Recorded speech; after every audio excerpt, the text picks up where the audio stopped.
When Alexander saw the breadth of his domain, he wept, for there were no more lands to conquer.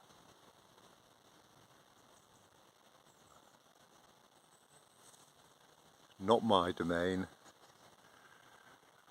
not very broad either.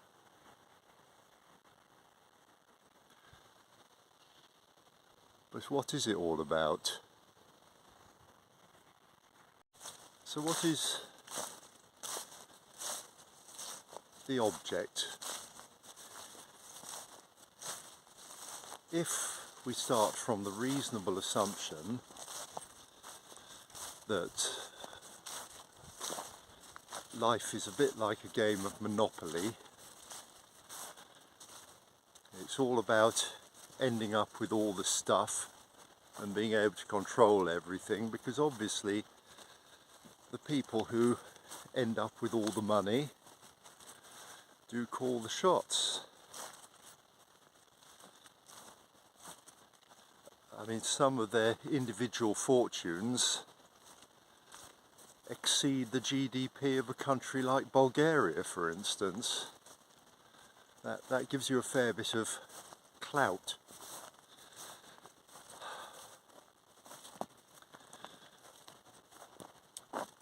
So when it finally turns out that you have cornered the market and you've got all the money or all the assets or whatever it is, and you've got total control, then what then?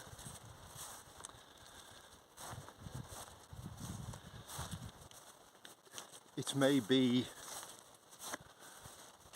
a long journey to that, but undoubtedly the wealth and control of the world is in the hands of a relatively small number of people, and they will be like rats in a barrel trying to outlast the others and win all.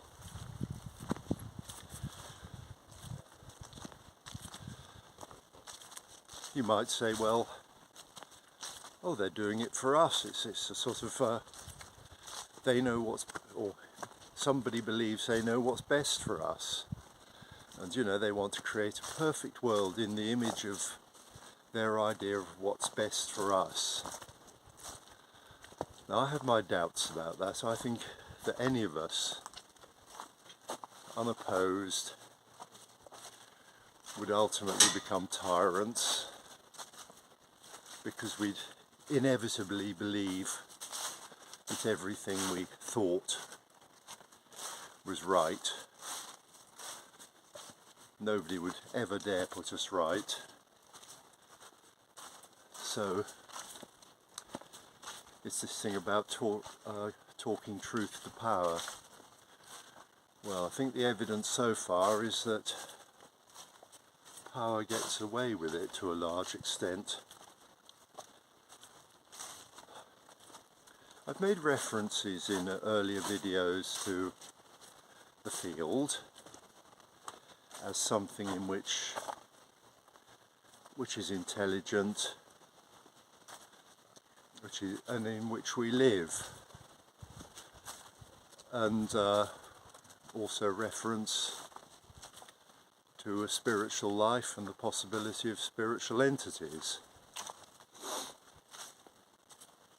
And also the idea, certainly not my own, that we live in a sort of farm and are being harvested. And I think on the level of money, if you make an equation between blood, sweat and tears and money, or gold, you know, it becomes pretty obvious that is the immediate crop. But that gives you control, or could give you control. Doesn't have to. A lot of it depends on us. That's the point.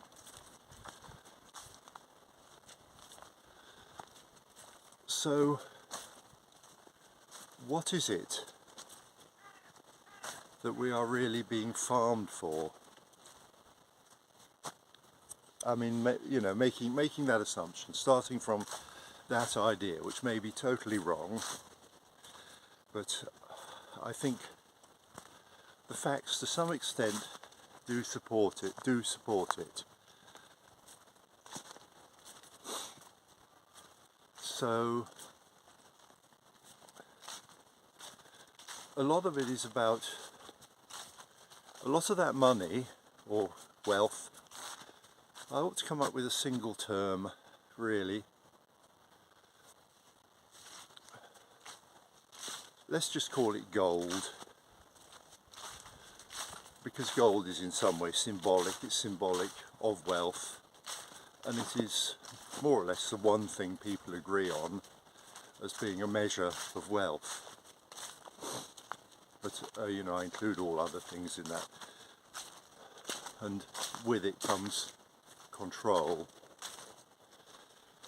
So there are various means by which this control is exerted, and obviously the hardest method of control to actually achieve is to simply have people physically present, or their team on side, marking each of us.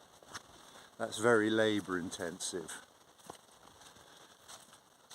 The other way, or another way of exerting control, is basically by having us voluntarily take the subservient position. And of course that works up to a point, but they have to be careful how they do it. We have to not realise that that's the position we're in. So it becomes a sort of trap.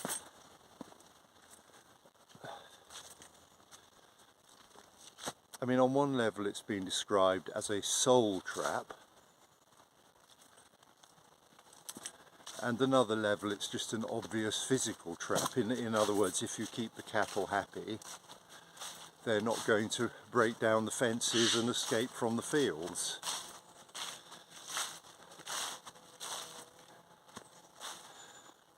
Am I being cynical? Okay, well, let's look at the evidence, or rather, I can't really look at all the evidence right now here, but I would encourage you to look at the evidence.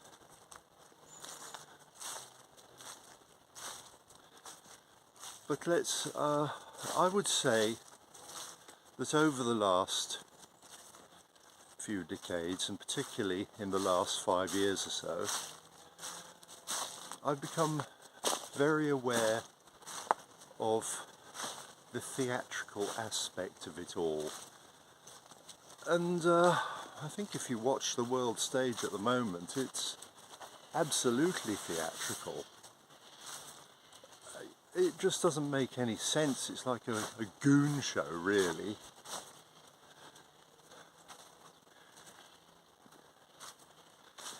You sort of assume that something credible is going on in the background, but you know, if you take the long-term view, it's quite clear that whatever it is going on in the background doesn't necessarily favour us.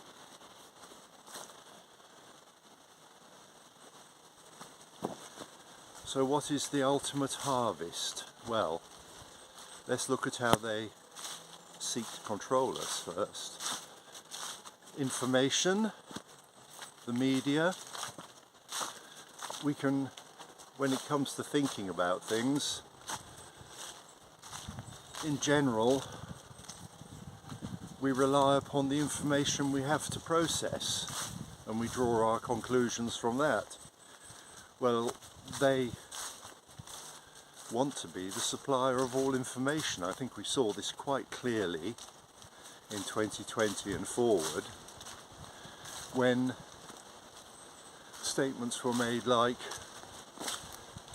"I am the science," or terms like misinformation came up when alternative views would not be discussed and they were actively suppressed. when questions were not answered, it became quite clear that there was from only one road, and that was their road. So they really revealed themselves.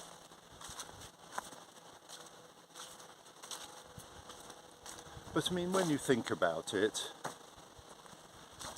it goes back much further than that. I mean, let's actually take a modern example. So, I've seen news about this grooming scandal and all that, as they call it, breaking down, and people have been calling for it for years. I mean, can you not imagine them in their various offices huddling about, trying to work out how they are going to limit the damage, not how they're going to expose everything and see that justice is being done, but how they are going to limit the impact on their control. Because, for a start, I don't believe that it boils down to a single demographic. I think there's excellent reason, and there are one or two whistleblowers, police whistleblowers, for instance. I mean, they're retired, but you know, there's an indication that this has been going on at all levels. I mean, one question I ask is, how do you incur the enmity of 3 Ukrainian rent boys?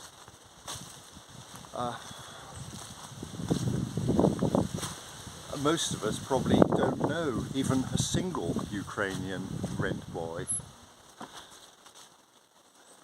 And then of course there's the obvious things, there's the Epstein and all this kind of stuff. For all that we've been told, nothing much has come out about that. And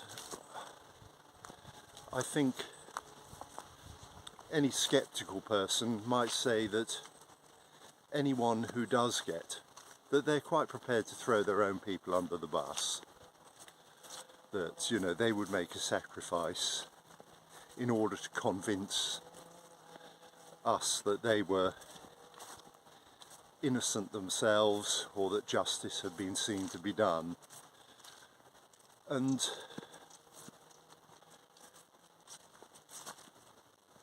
perhaps some people would take it, but it's all tactical. There's nothing honest and sincere about it.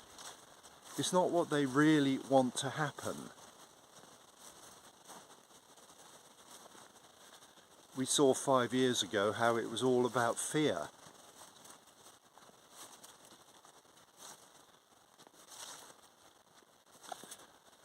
It wasn't nothing to do with reason, nothing or very little to do with facts. It was just about fear.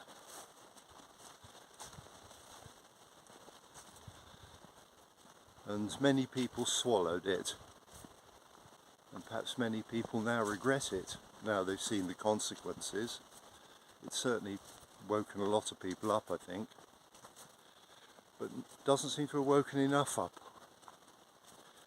Waking up, that's another question, isn't it? Exactly what that means.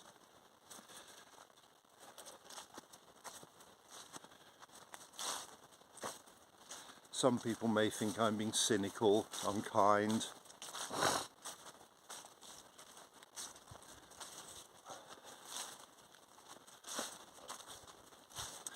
I think in general it is wise to be suspicious. It's the old thing about, well, I'm not sure how old it is, but basically it is better to assume there's a tiger hiding behind a tree than to walk past it blithely, and it might be the 100th time unlucky, but it might have been better to look first. And of course we don't have tigers here, but you know, you get the picture. So I think it's what we're supposed to be, according to Christ, was it wise as snakes and harmless as doves? That was the advice given. And wisdom, I think, does require us to take a real look at life and to look at what's actually going on. It's right there in front of us. It's not like you need to be a brain surgeon to work out that the money's going to the top or the gold's going to the top. I mean, there was the biggest transfer of wealth over that period of time from the poor to the super rich. So, you know, that is a fact. And this is continuing, I believe. Even the financial system looks like it's rigged. For a start, does anybody understand it?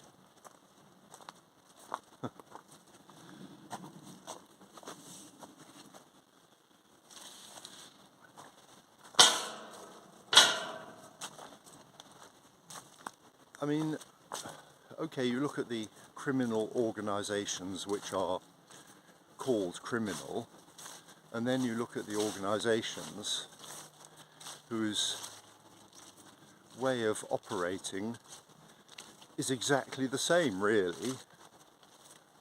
Perhaps less brutal, but basically, if they want to tax us, they just say you will pay up, or you will be fined, or you will go to prison. We'll send the boys round, basically, not literally, but that's really what it amounts to.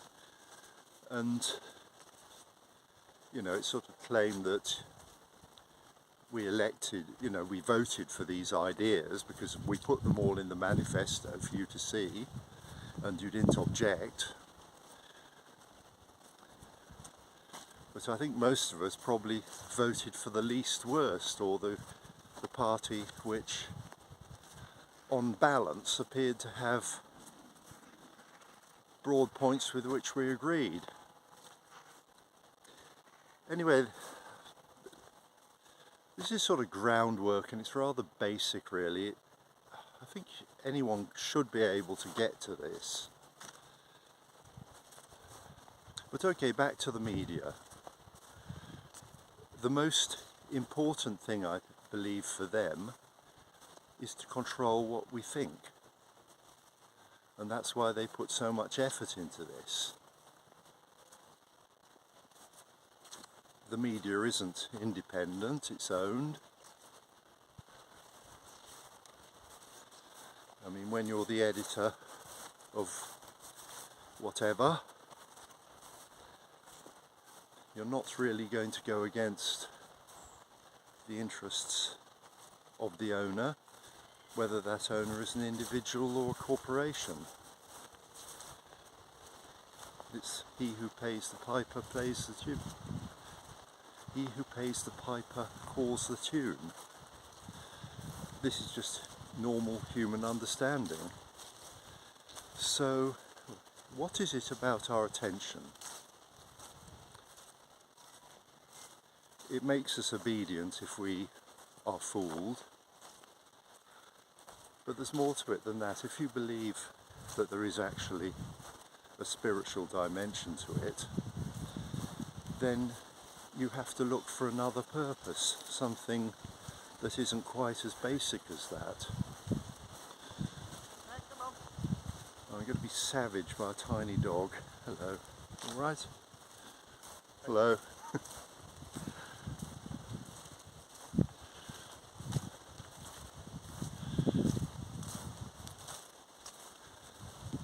I'll introduce the word loosh here. For those not familiar with the idea, this is a form of energy, of mental energy. You could say that it's sort of like electricity, but it's happening on a higher plane, it's happening on a soul plane.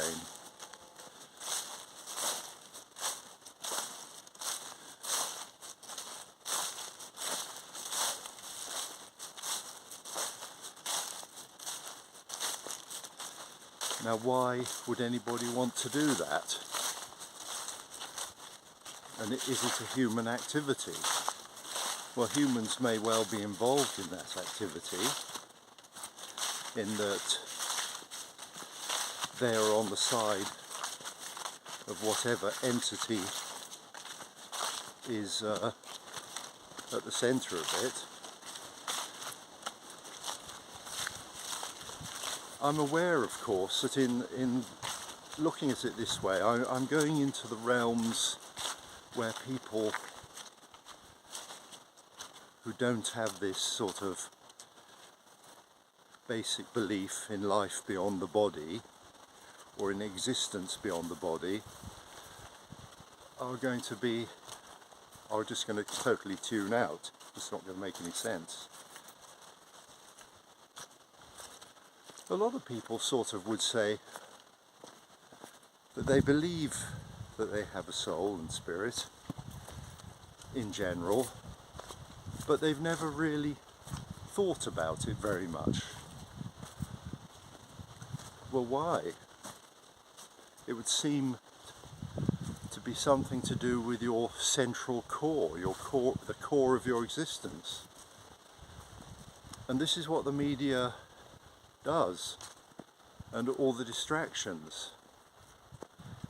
When you think about it logically, it's distraction from your own being. It's making you believe something which isn't true.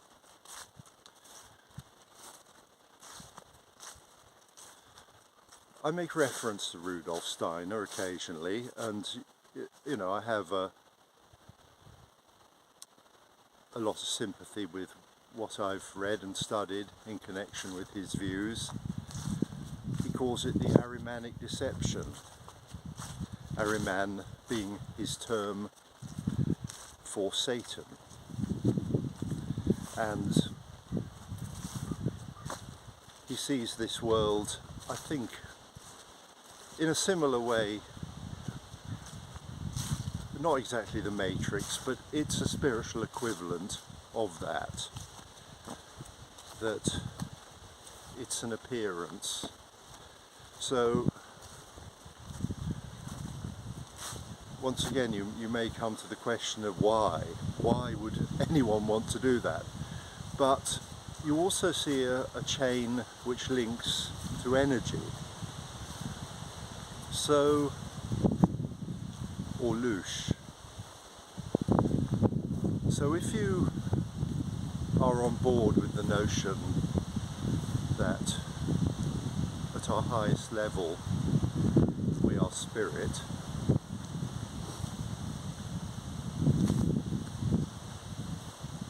that's where the ultimate energy comes from, the first cause.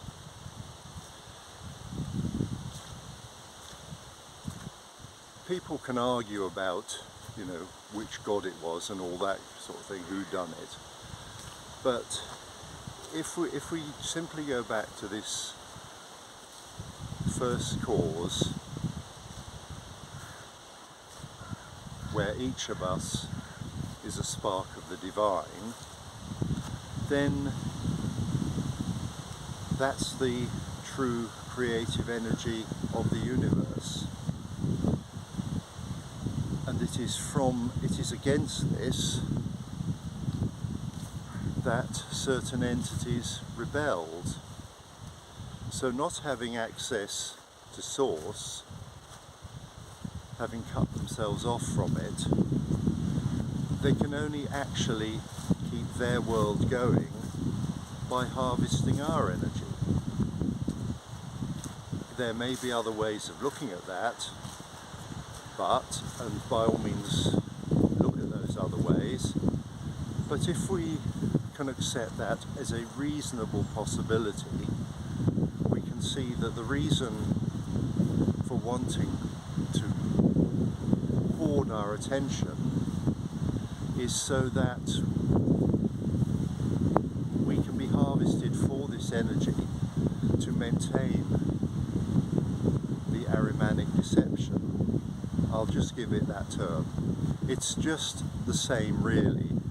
Same idea as putting humans in little pods, like in the Matrix, and turning them into batteries.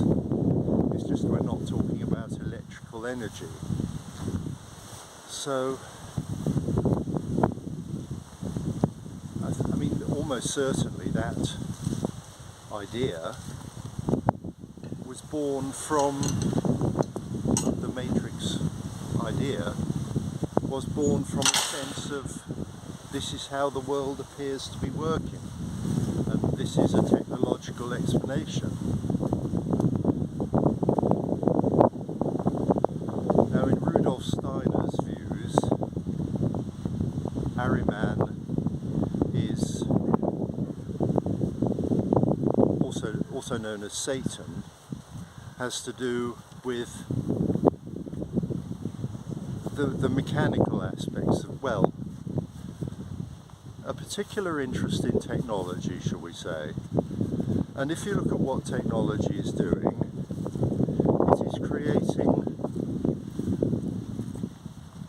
it's creating an alternative universe, but it's also creating a more limited universe, because obviously there are things that it wants to edit out.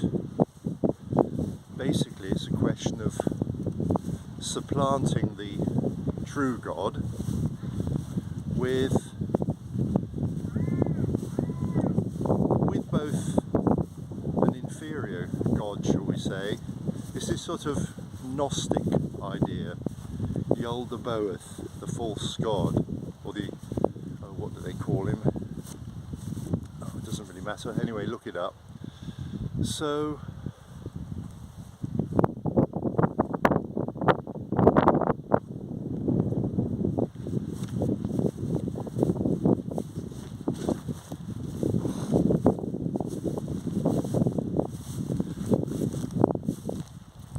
basically, it's creating a parallel universe on a technological level. Morning.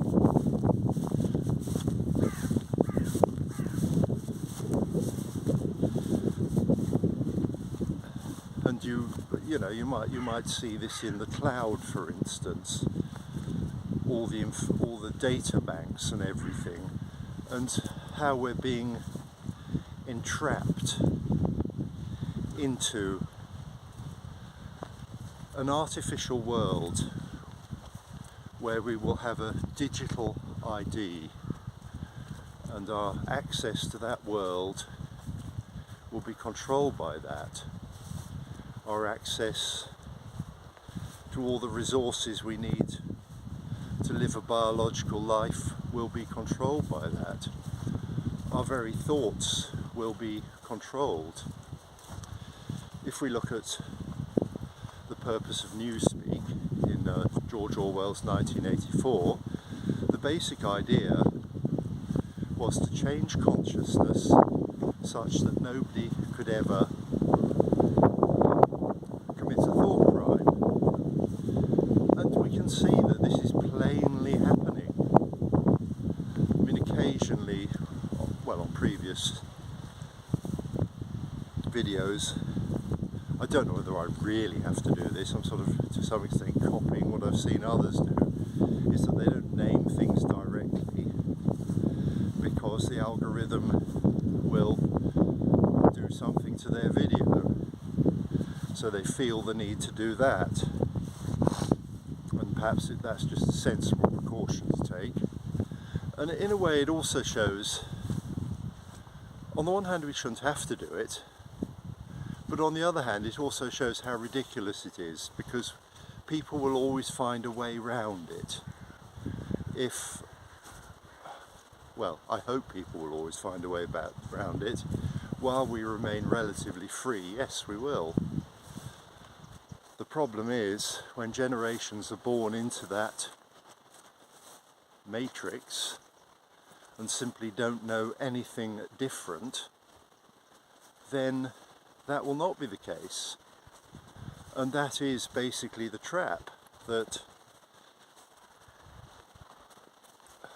once you don't question the possibility of there being anything outside of your immediate experience, that if somebody is controlling that experience, and I think logically we have to conclude that somebody is controlling that experience, then you are in the trap as long as that illusion is maintained.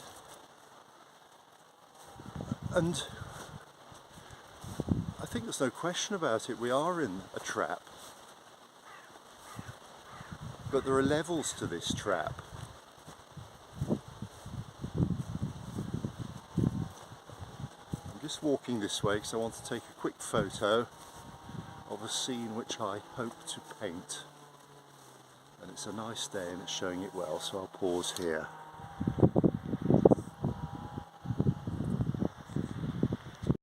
Well, this is the scene.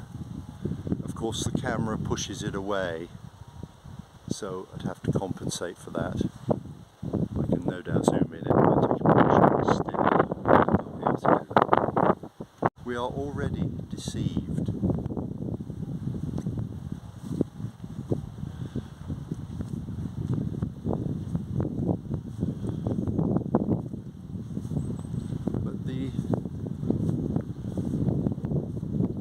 I don't know how many layers down we are. Perhaps how I see it is, the attempt is being made to put us in a box within a box. In other words, a greater level of security. Is this a paranoid delusion? Well, look at the facts of your life. Look at particularly older people. I think we'll quite clearly see that we have become less free over the years, over the decades. And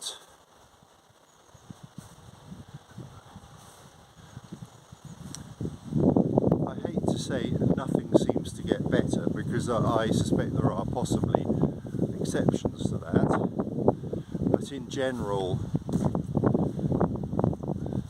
the world situation seems to be constantly becoming more precarious. So I think we just look at what is out there and we take a rational view, and if we take a rational view we can't help but come to the conclusion that there is a war on against human freedom and individuality.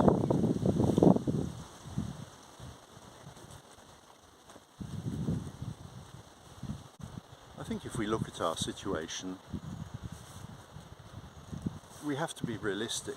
We're already in a trap, and for years it's been tightening around the individual and their freedoms. Of course, if you're only young, and perhaps last 3 decades, you may just take it as normal. But if you go back, as I do, to the 60s and late 50s, then you can see how things have declined.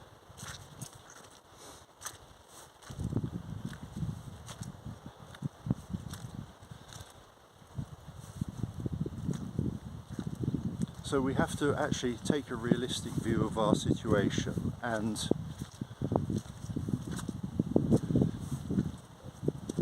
form an opinion of how the future is going to go. Well, as I said in previous videos, AI is going to play a large part in this. If I was suspicious, I might argue that we were actually being trained to have such contempt for our politicians and for human character that we would rather have AI in charge side on this, to be honest, but you know, you could look at it that way. But back to Loosh. I first heard this concept from Robert Monroe. He was a pilot, an engineer back in the 70s, and he had this out-of-body experience. It just sort of happened to him. He didn't try to trigger it. And you know, now there is the Monroe Institute, which I think is in Canada or somewhere in North America anyway, where they study this kind of thing and encourage these experiences. And of course, back in the 70s particularly, there were a whole load of people looking at it. Obviously the military was interested in that kind of thing, and remote viewing, all these sort of paranormal things, because it would obviously give you a great advantage over your enemy. Well, as long as you could do it and they couldn't. But of course it's also a bit worrying for the state, because it means that basically anybody else can also do it. So yes, he first, that was where I first came across the term, that basically we were being harvested for that energy, which is the energy which is imbued upon us through our divine origin. And a being creating at a lower level does not have access to that energy directly, so they have to take it from us. That's basically the premise. So to build this world, Ahriman, Satan, whatever, needs us to be engaged and on board with it. Just as on the lower level, as above so below, in order to control us, they, the hierarchy exploiting you, need your attention to be trapped in a limited world where the choices they give you are the only choices, where you accept their control. So it's happening on more than one level.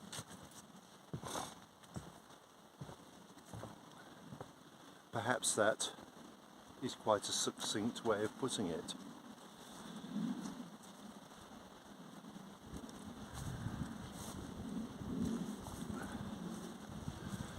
It's actually pretty much a Gnostic idea. Gnosticism was around possibly before Christianity, or it all comes down to a matter of definition, but the basic ideas were there, that we're, figuratively speaking, under a dome, and we never get to look beyond it. And I think the Gnostics claim there were 32 shells to this dome, and you had to pass through all of them to be able to see into, I think they called it the pleroma, which to us would be the equivalent of enlightenment. Or is it? Yes, we don't know for certain. But we're here. And on one level, we can enjoy it. And we've got choices about how we behave.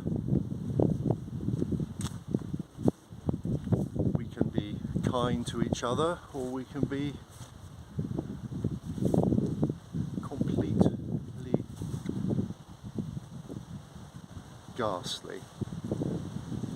I know the word I wanted to say, but I sort of shouldn't say it really.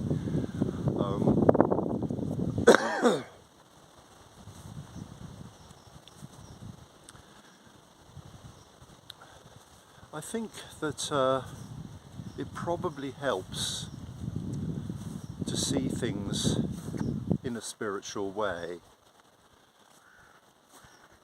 because then in a sense we can't know absolutely the reality of it, but it's a model which may be closer to the reality.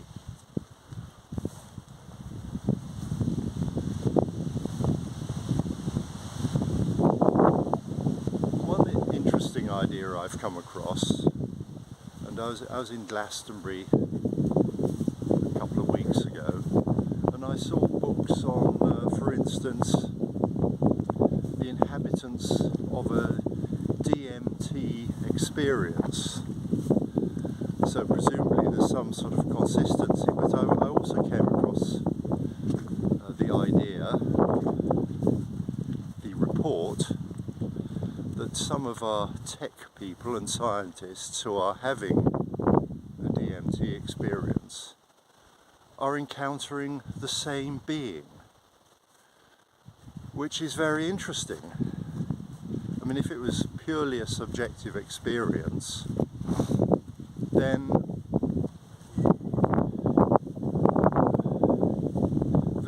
it would be an individual thing, and possibly it is to some extent still an individual thing. It's how you meet it. But it's interesting, this point that apparently they have met the same being. Now, I cannot necessarily say whether this is true or untrue. I can only put it to you that it may be true and it might be worth looking into. And what that would indicate, of course, is that there is a certain reality out there in which these entities are characters, and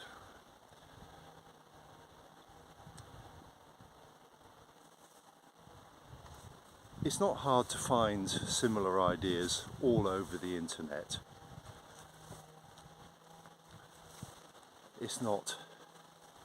It is also the province of religion.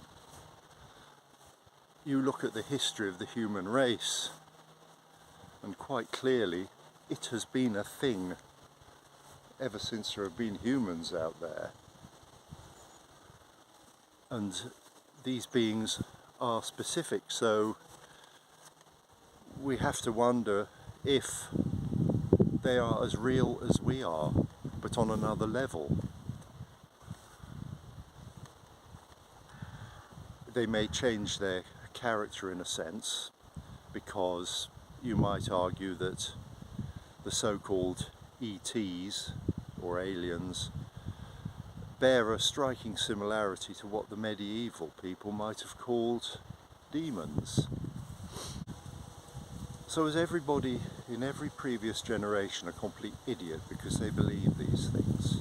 Because they believed in God, they believed in demons, they believed in salvation and all kinds of other things. They were explaining their reality in terms which had meaning to them. They didn't necessarily know about science and so forth. I'm sure they had quite a considerable knowledge of nature and its uses, but they didn't necessarily understand or have any model for the interaction of all the materials. So there's nothing new under the sun, in a sense.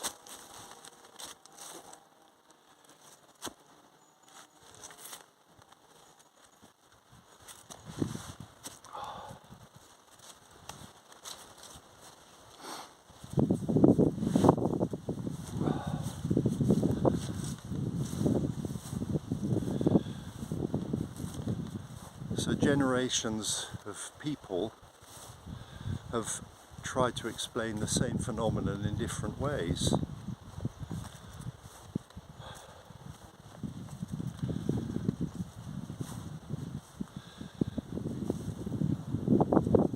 When you start looking into in some ways I can understand why people don't want to go there, because it can get quite baffling, demoralising. Perhaps people want, I can understand somebody who just wants to get by and ignore it all.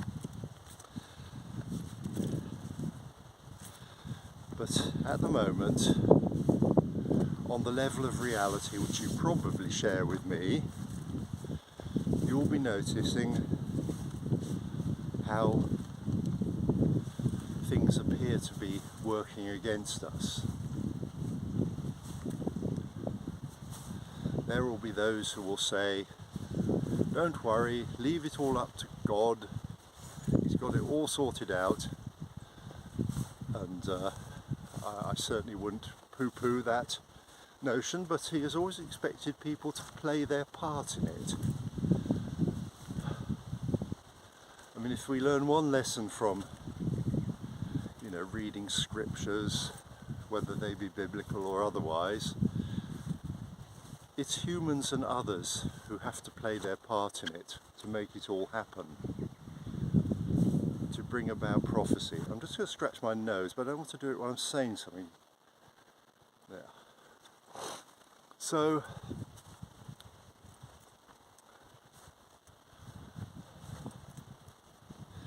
yes, you can ignore it, and probably what will happen is that if you're young, you will just go into the matrix, figuratively speaking, and possibly also, I wouldn't say literally, because that means they'd stick you in a jar. Probably wouldn't bother, to be honest. Quite happy just to control you, keep you in your little bedroom with your Wi-Fi and your headset or whatever, chip in your brain, feed you some kind of crap to keep you going. It might even be pizza every day, who knows.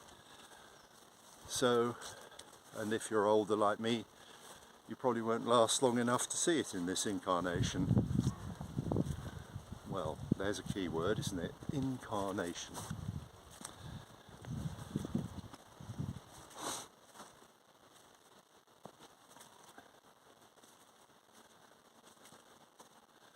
Literally means putting into meat, essentially, coming down into meat.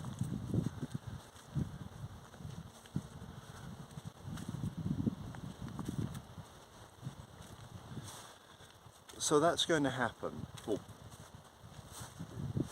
you may wish to bury your head in the sand, but in all probability, looking at the way things are running, there's a very high probability that that's going to happen, and it's going to be backed up by AI, which, as I have suggested, is a product of a satanic outlook. It cannot become ensouled because the force behind it does not have the ability to do that. It can only activate it through our energy, through our Loosh. That's my basic premise. So if you can come up with something better, by all means do. Tell me about it in the comments.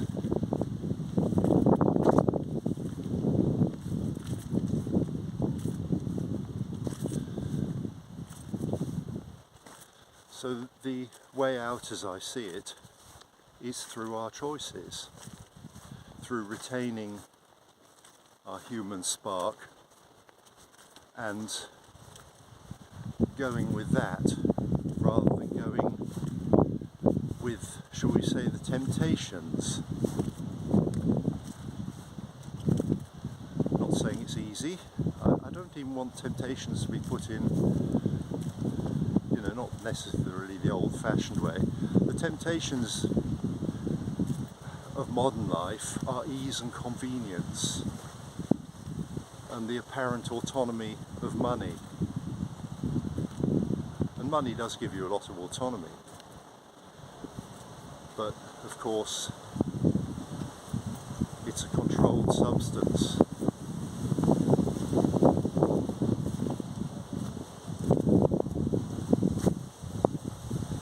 So I think I've said all I can really today, and it's up to you to think about it.